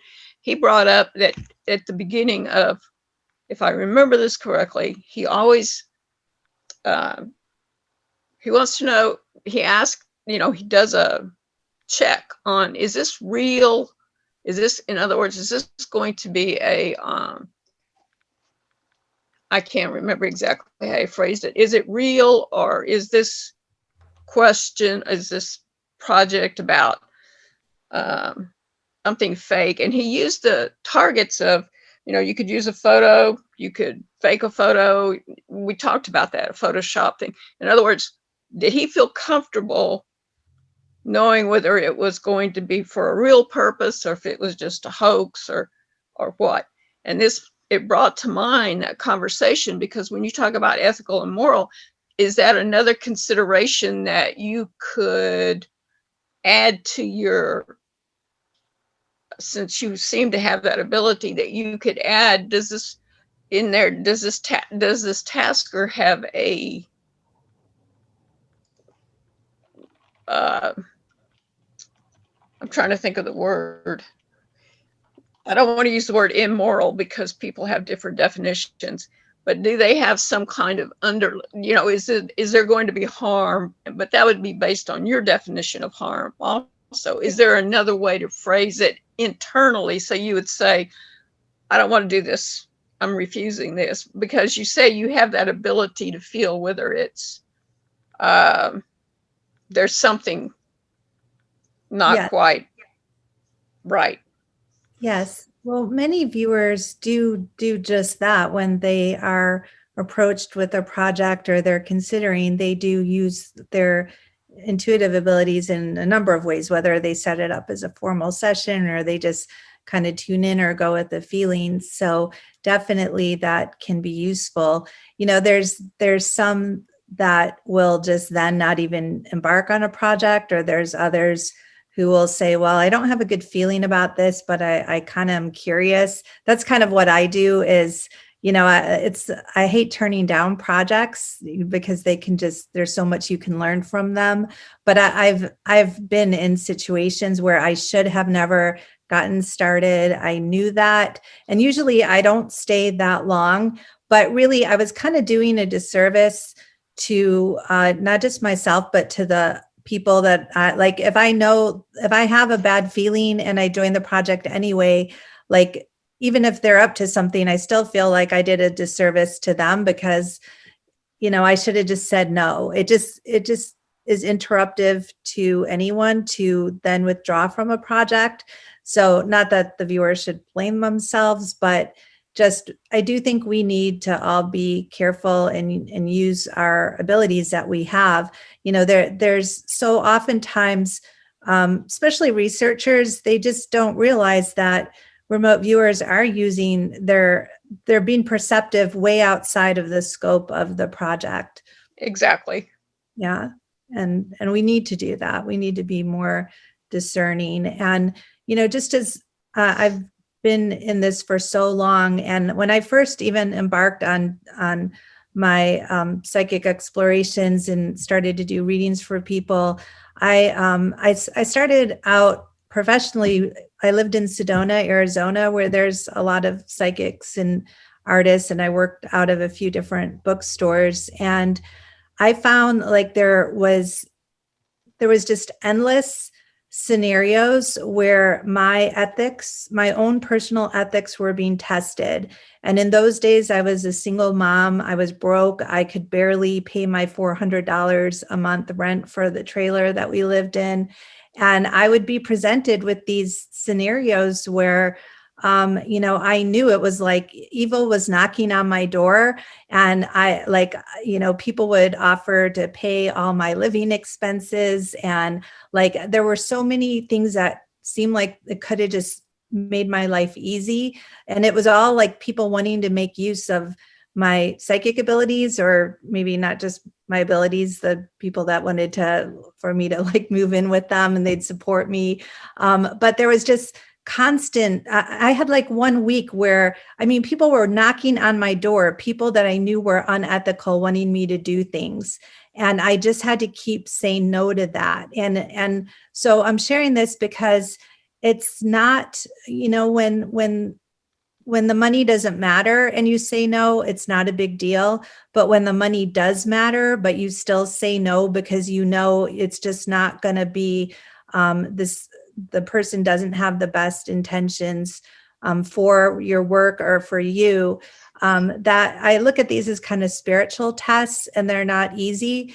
But what I found was, in the long run, like when you let go of things that are not good, then even better opportunities show up. And it gets back to the patience and, knowing that, okay, don't go for the easy money, but just go for the rewarding projects, the rewarding people to work with, because otherwise in the end, you'll just get burned anyway. I'd like to add to that too. So in a couple of stories that we have in our book, and also, so let's start with that. So the subject is when money comes waltzing in. 2 stories of $1 million being offered to somebody in the PSI community. The first story I guess I haven't alluded to it, is when a Hollywood star came forward with $1 million to give to transdimensional systems for salaries. So that worked out quite well for a while.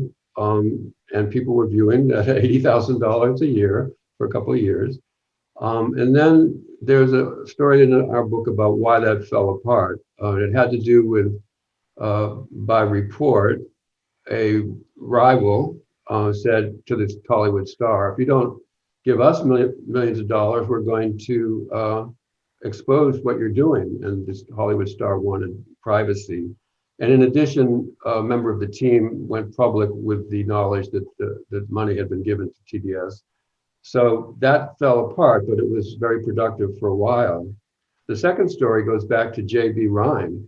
And it reminds me of the point I wanted to make, that you can actually remote view the outcome of something before you do it. And in particular, Prue and John Vivanco, who was her right-hand man, would ask us before we joined the company, can we remote view you to find out your intentions? And all of us said, sure, and they did, and we all got in.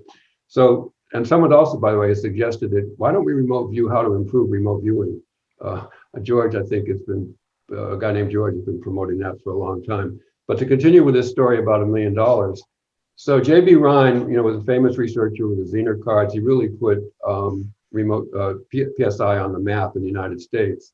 And one day, an insurance man or real estate man came into the office and said to his assistant, I really admire J.B. Rhine's work, and I'd like to put $1 million into helping him build a facility, but it has to be on the West Coast. And J.B. Rhine, his ears perked up and his eyes lit up, and he said, well, that sounds like a good idea. Why don't you? And he assigned a friend, a woman, to go out and check it out. So the woman went to the West Coast and met with a man named Taylor, the real estate man on the West Coast, and he showed them the Pacific Palisades, which was a very Tony place at the time, where the new facility was going to be built. He showed them the 3 houses that he was going to set aside for J.B. Rhine and Harold Sherman and this woman.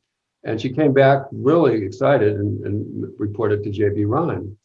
So Harold Sherman said, J.B. Rhine almost flew to the West Coast without a plane, that he was so excited by this offer.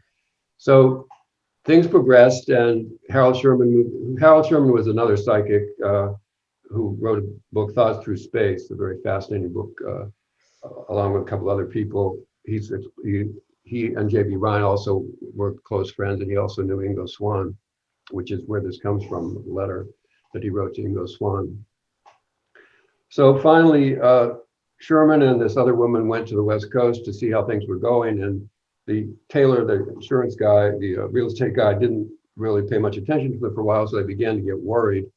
And at one point, then Taylor asked this woman, who was the heir to a fortune and had let that be known, could you put up the $1 million? I'm having some trouble with my bank. And the woman said, absolutely not until you put money in. So she went back to Ryan, who's in North Carolina, and gave him the news. So at some point, a friend or an acquaintance walked into the office and said, do you know much about Mr. Taylor? And they said, no, we don't know much about Mr. Taylor, but he was very generous. And this man said, well, he's filing for bankruptcy, and his plan was to get J.B. Ryan to come to the West Coast, set up a think tank which would attract people, fill up the real estate development they were building, and all would be well. So that's a cautionary tale. They didn't think to try to remote view the outcome of that one, but also to watch out when money comes waltzing in the door.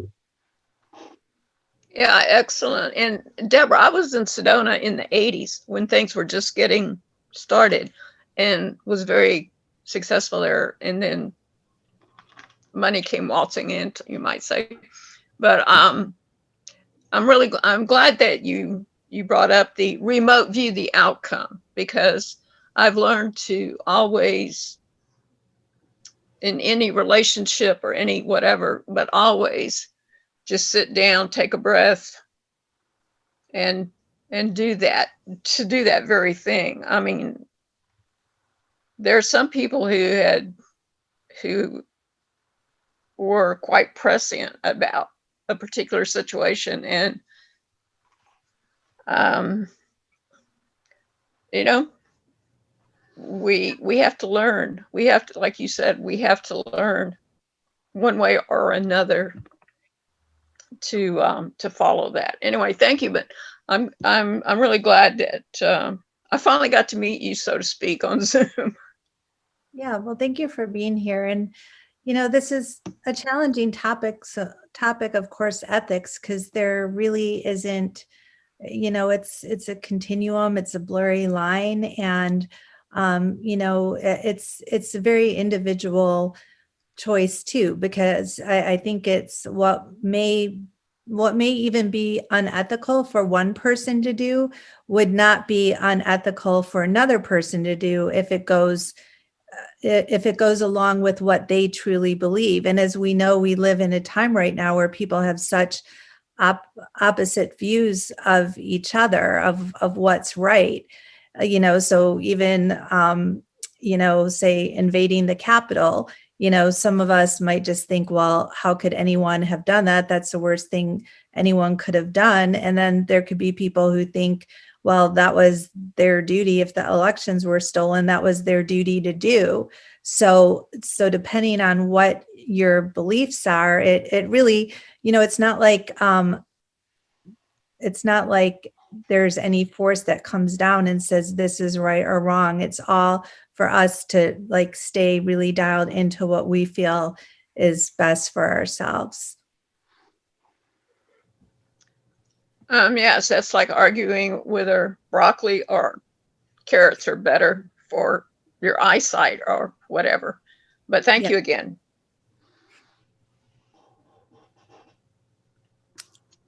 And any other questions? I think Kiao has got another question for you. He's had his hand up for a while.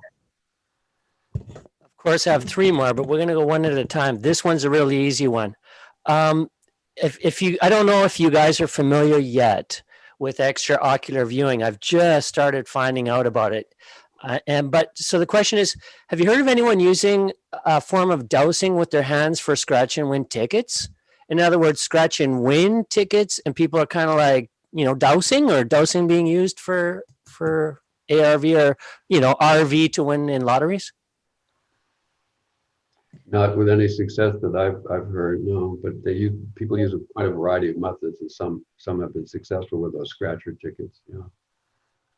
So that is interesting with the scratcher tickets. I hadn't heard that, but in terms of what we're calling direct viewing of graphs, which for some people isn't viewing, it's where they're and actually Coral is one of the people. I think Coral's still here. Coral, do you want to tell us like what you've been doing when you tune into a graph, but you're kind of doing it with a feeling dowsing approach? Right, I thought that you were. Yeah, I think, I know Daz does it too. Sometimes my ideogram actually reproduces the chart. And I dowse my way in the position of in and position of out, and feel I use a combination, but I use a dowsing rod. This is it here. I'm using that for dowsing. I have much more success with this rather than a pendulum. And I do, after my son, you know, the Kinder, the Kinder eggs. In the Kinder eggs, there's like one surprise in every 3 that's a decent one. I saw my son doing it, using his hand to pick them, and time after time, infallibly, he'd get the best egg. And he was using his hand, so I started using my hand a bit. It's the same as a dowsing rod. You program it, and you tell the sensation that you want. So sometimes I feel it warmer, or sometimes I get a cool breeze. But I mean, I've never tried the lottery or anything like that. I think that's way above my possibilities. And thank you for that. And Daz, do you want to say anything about that? Do you feel like when you're doing your ideograms, would you call that dowsing as well with your hands, or how would you look at that? Well, that's an interesting question. I don't know really, because it spontaneously happened. Just in the fact that I was doing a lot of cryptocurrency work, I noticed that my initial ideogram on a cryptocurrency target started having what I feel is a flow mechanism to it. And I we've been doing this for 3 years now, and I noticed around about a year ago that the ideograms were definitely more, as I was doing more and more of them, they were getting more of a flow nature. And I was finding that when we were doing feedback on those, that the flows did have some resemblance to the market flow of that cryptocurrency. I don't think it's dowsing. No, I don't know. It's just a natural process for me that's developed in the ideogram process. Really interesting how it's developed. And I'm keen to develop it further, because it literally is, the ideogram is representing the market flow. And I don't even have that intention in my mind when I set out to do the target. It's just happening. Yeah, that's all I can say on it, really. But yeah, it's definitely, it doesn't feel like dowsing. It just, for me being a CRV person, it just feels like a flow of an ideogram process. That's all I can say on it. Yeah, I wanted to pull up because I have a couple of yours, and I'm just seeing if I can get those up here. I think I have Coral's too for the charts. Does anyone else want to respond to where they're using dowsing? Let's see if I can. Oh, here we go. So this was Coral's. Here was an example, and this was where she felt out the shape of the direction of the chart. And then let's see if I can get to the next one. Nope. Now was that, Coral, was that for Igor's project that you did that with? I think that was for Igor. That's the work with Igor, yeah. Okay. And so Igor has just started to do this more, having viewers tune directly into the graph. So it's not ARV, it's just seeing what the graph is going to look like for the feedback. And and we discovered that more people are doing this and started asking about it. And I'm really excited about this chapter because I hadn't really heard of people doing this, and I had tried it and had a good result. And then as we're talking to people, more and more are coming out. So this was one of Daz's, and he had several, but this was just a few that we grabbed to show. So you can see, and if Daz, you want to speak up about any of these, some of these are really seem spot on, and then others are kind of indicators of going up or down. Yeah. I don't think I've absolutely nailed it yet. It seems to be a process that's personal. Well, it feels personal to me. It feels like it's under development. I guess like the ideogram process itself, it takes a long time to work for you as an individual, and I feel this is almost like a mutation that's becoming a personal language for me. But it's really interesting for me because even though it's not completely accurate, I can kind of roughly tell that on a given time scale that there's going to be some peaks or troughs, and to look out for those at the very least, which is when you were talking cryptos and markets there, if there's going to be a dip, it gives you an indicator that you hold on for the end of the month and buy a bit more in the dip kind of situation. Yeah, and like with the ARV, we've only got two options, up or down, or so this is at least giving us that much information, if not a lot more. So I thought this was a nice one here, and then I'll just go to. I love Daz's photography as well. Yeah. And let's see. I'll just show you one here. I won't go into all of this. This was my first attempt, and I didn't know what I was doing for this. A client asked if I could do this, and I pretty much just told myself I was going to sit here until I got like a really strong impression. And I thought it would take a while, but just after a couple of minutes, I saw the letter W. So I just wrote out W, and then I wanted to see like what the tail end was. Like the W already told me, but then I just tuned in again. And then I did get that it was gonna close going up. And then the client sent me back the next day the chart, and he put my sketch in red overlaid on top of the graph. So he said that this was helpful to him. And then the next one, I got a letter T, which I didn't think was a very good match, but the client again was happy because he said that this was like the closest to a T, did show him that it was going to be dropping down. So the next one, I got fingers, just an image of a hand. And so I just sketched the fingers. And then I also, again, tried to get just the end of it. And that turned out to be pretty good. But then he wanted me to start like saying, he got excited about these, and he was like, well, how is it going to open up from the next day? Like what's going to happen then the day before and the following day? And he had all these questions, and I stayed up like all night long trying to get impressions. And I did. By the end of the week, I was exhausted because I tend to do my sessions at night, when the only time I have time.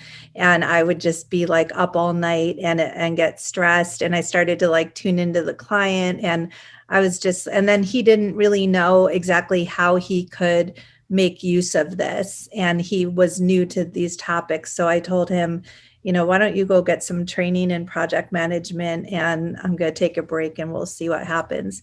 But then I was really excited to hear Julia Mossbridge has been having success. John Bavanco has been doing this. Pam Coronado, maybe not so much with financial charts, but she said she uses graphs all the time. So like for those of you that do readings on people who like want to know about their present or future, you could see forms of graphs or paths or things like that. This seems to work quite well. So I think this could be just something that really picks up for people, you know, and I just love that we have so many different ways to go about using our abilities, whether it's through standard ARV or through this or with the dowsing. You know, I think we should be open to all different methods. And as long, I know we have some purists here, you know, so if you want to call remote viewing one thing and call the other things something else, that's great. I always found it interesting that in the military, and like Paul Smith, he teaches remote viewing and he also teaches dowsing. So I always found it interesting that like when I've not personally been that interested. I don't connect personally that much with the dowsing. And so I was like, well, that we're remote viewing here. We're not dowsing. It's not the same thing, but really it doesn't matter. I just think it's helpful to call it what it is and try to define it and then be open to all methods. I'd like to say something, add a footnote about Julia, because she said that she got the graphs sort of upside down and John Vivanco got them right side up.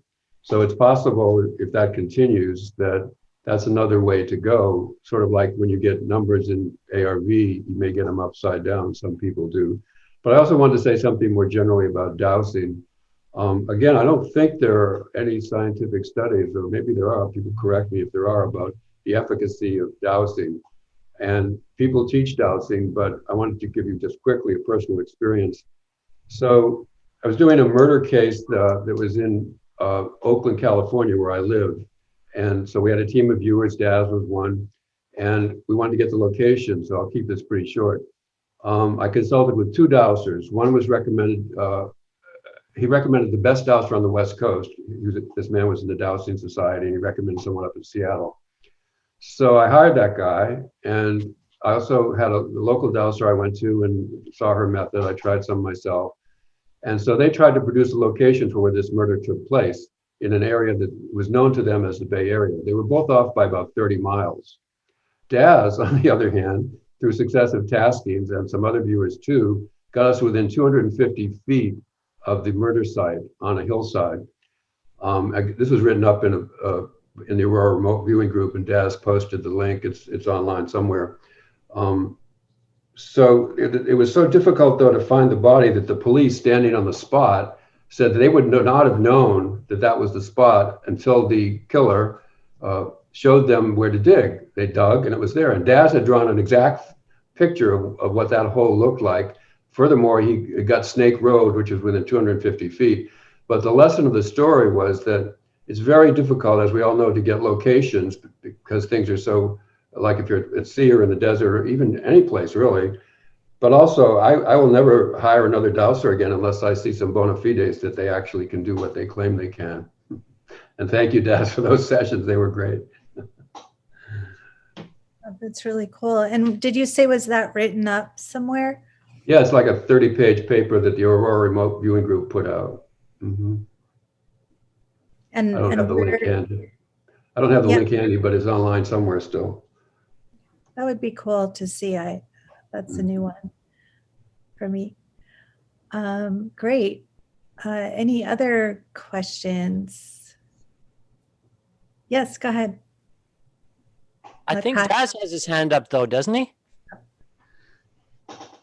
Yeah, I was just gonna, we were talking about the flow diagrams just now. I was just wondering, because it's all new and experimental, and I think we're all coming at it from different angles. It would be interesting to see maybe some developments on if you could do ARV problems, the general binary problems, but with instead of having pictures as the binary outcomes, have a binary outcome flow kind of diagram, and then see if the remote viewers could recreate that in their ARV sessions, literally just as a quick flow diagram, and if that may that may get rid of the displacement problem, because then you don't have any problems in the targets of one having more weight or entropy or interest than the other. You're talking about having a diagram like a ideogram through a series of steps visually on this. I was thinking the actual feedback for the ARV targets. One outcome will be an upflow, and another outcome will be a downflow, and you literally just get the remote viewer to flow which outcome will be presented to them in the future. And then because there's no entropy, there's no weight to it. One doesn't have a bit more color or interest in the other. That might possibly remove the negative things that displacement might attract a person towards a certain outcome. That sounds like a wonderful idea. You're going to launch a study on that soon, right? Or a trial, right? Yeah, that's such a great idea. And I could see, especially like for the over/under score for sporting events, that could work out really well. And fast as well. The ARV on that, just literally just doing a flow, you're talking seconds. Yeah. Okay, great idea. Yeah. Hopefully other people will try that too.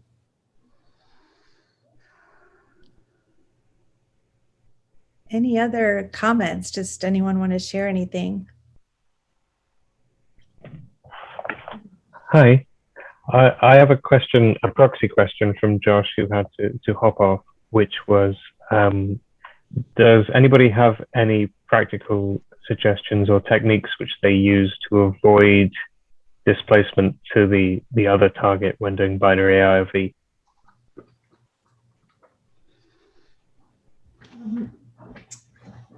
Oh, I'm just plugging in my computer here.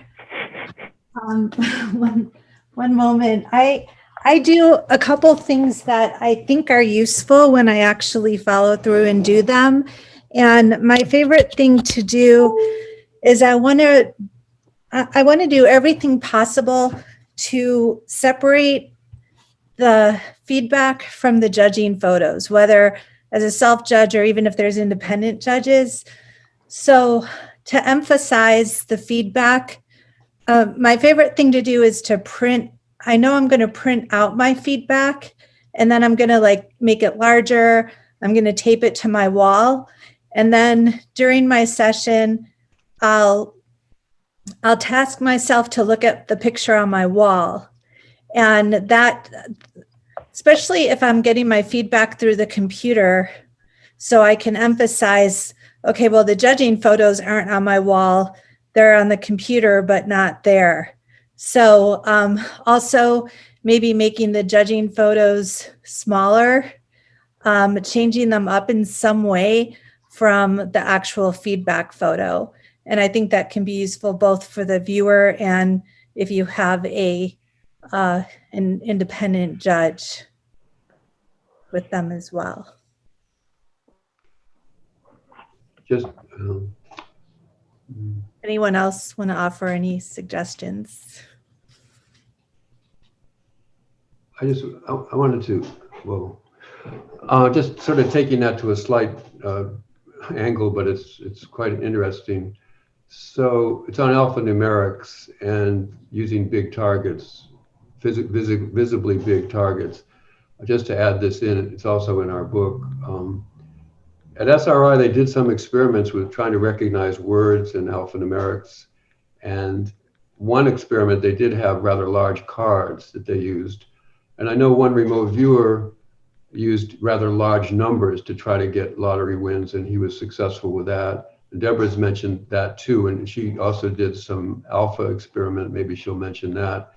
In other words, it's possible that visually prominent targets may make a difference for some people, but again, there's been no studies of this that I'm aware of.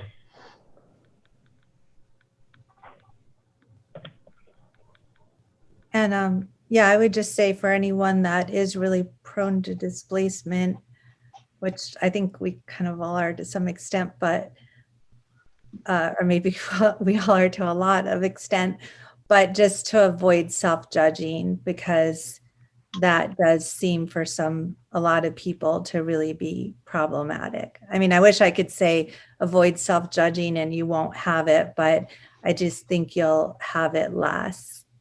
We differ on that. I think that both methods, from all the work we've been doing, show that both methods can work. And just as a sort of historical note, Marty has, proposed many different ways to avoid displacement going all the 15 years he's been doing that. I guess his latest is positive reinforcement when you have a hit, and drawing the target in different ways. And Sean McNamara is also exploring that. But all these methods, if you limit them to psychological, I think you're not necessarily going to get a sufficiently higher hit rate. That's why I think that the setup is quite important in terms of reducing feedback loops and all of that. Again, that's sort of a difference that I've had with Marty for some time. But Debra and I differ a little bit on the relative importance of self-judging versus having an independent judge.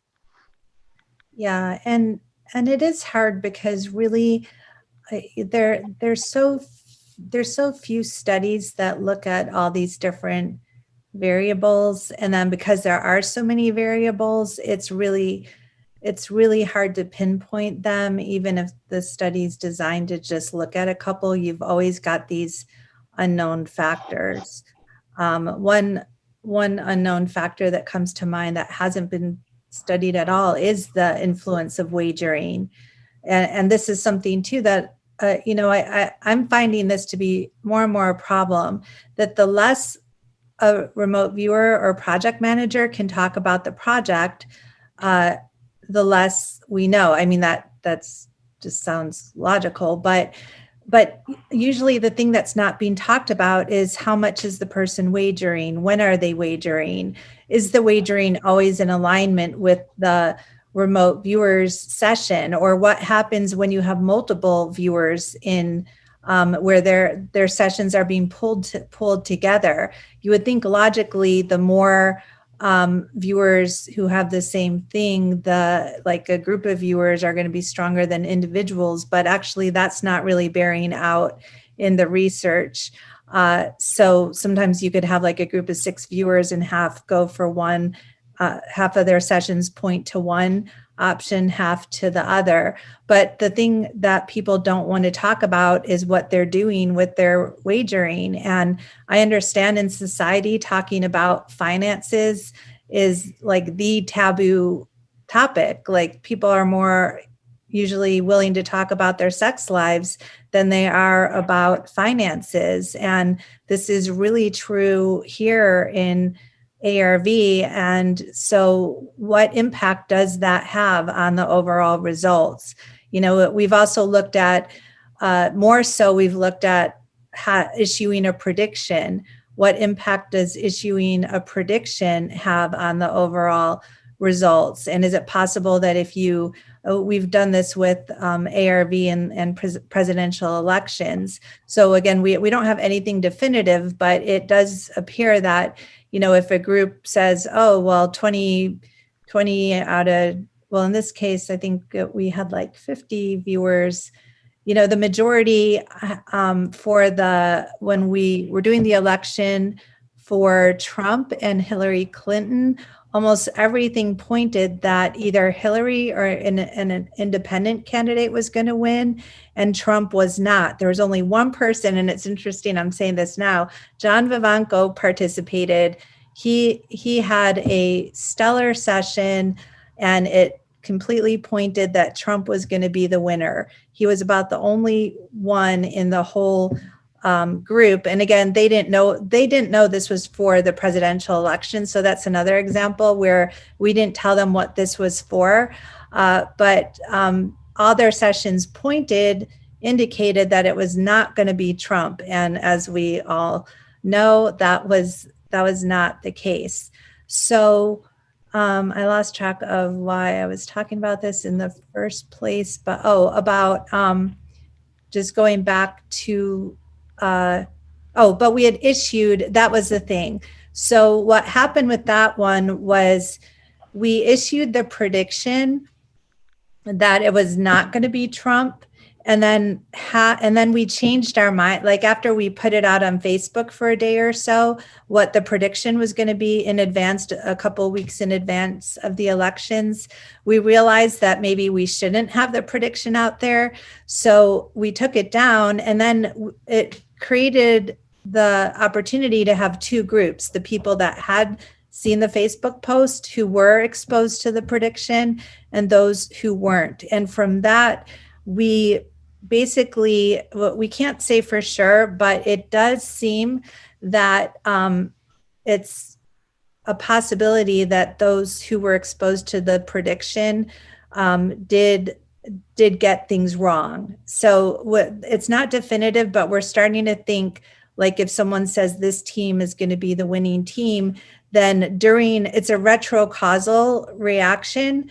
But when you're doing your session, you're tuning into not the right feedback, but essentially the prediction becomes the feedback, and it becomes the wrong feedback. So we know that. But then what happens if someone actually goes and places a wager, puts money on something? That can have a really big impact.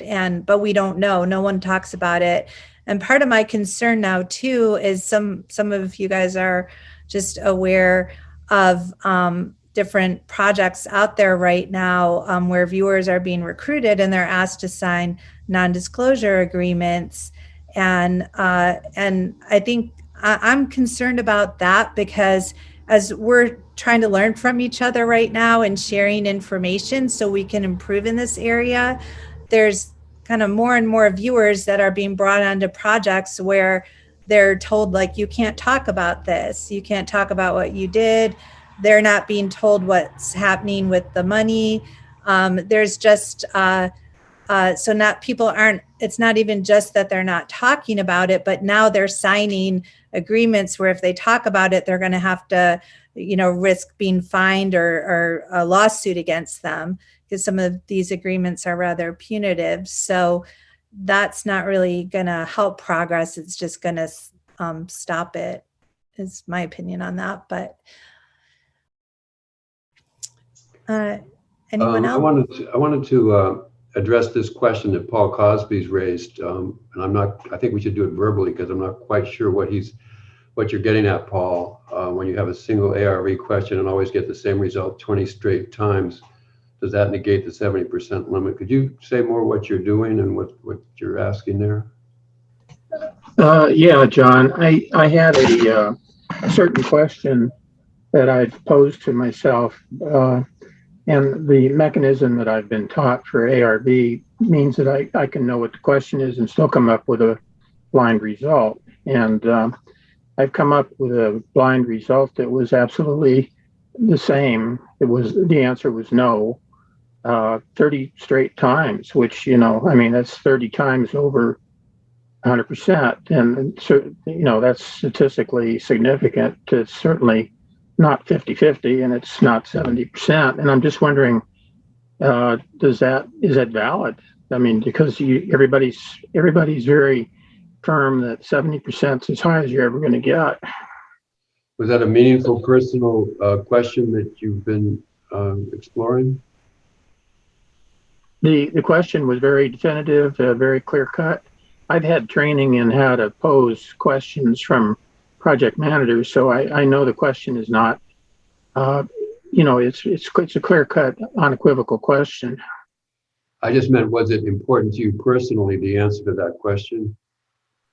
Intensely personal. So yeah, anytime you get 10 or 20 in a row, that's significant for something, but whether that actually is useful for your personal life is totally up to you. If it were a non-important question, then it would be possibly more remarkable, because we don't know what your subconscious is doing with this. So that's my brief answer. I hope that's I also want to really be careful that insane, like the 70% limit, we don't want to limit ourselves to thinking that's all we can get. And that's not to say, people have gotten way more than 70% for a certain number of trials. But and we have to be so careful with these percentages and stats, because at what point do we do the cutoff? Are we talking about 10 in a row, 20 in a row? Well, for some people, that's going to go way above 70. What about 100 in a row or 200 in a row? Like in some ways, the percentage is kind of meaningless. In other ways, though, I don't know. I don't want to put limits for anybody. I think we're just using that as a ballpark range, maybe 65 to 70%. And I think for sure, like Don Walker had, I thought he said 23 or 25 in a row. And Liz in Australia had that number too, but they didn't document it. And then I cited earlier that APP, when they keep at it so much, actually only 3 people have 70% over when they've had over 20 sessions. So I agree with the general point you're making, that there are clear exceptions, and it's partly related to what's the purpose they want to do this for. If you're just keeping it endlessly to get good stats and join APPI pros, that's one thing, and then there's other motivations too. So I take your point, yeah. Yeah, and again, this isn't just for, any kind of, it may be that other kinds of remote viewing, you have a lot higher percentage. This is just for a general ballpark with ARV, and and of course, there's always going to be outliers, and that's kind of what we're all looking for, right? We want to know with each other, who's getting great results, what are they doing, can we try it with ourselves, but I guess we have to come up with some kind of number. I also just wanted to make a general statement about the book and why we're doing it in ARV.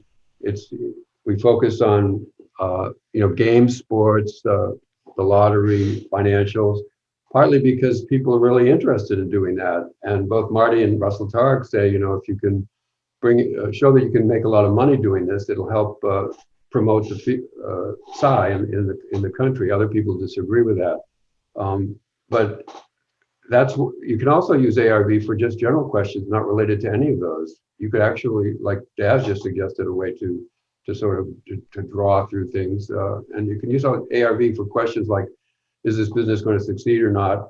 Otherwise, you could just do a complete remote viewing session, which is what Transdimensional Systems did a lot with that. So ARV doesn't have to be limited to financial things by any means, but it hasn't been explored enough in that direction, in my opinion.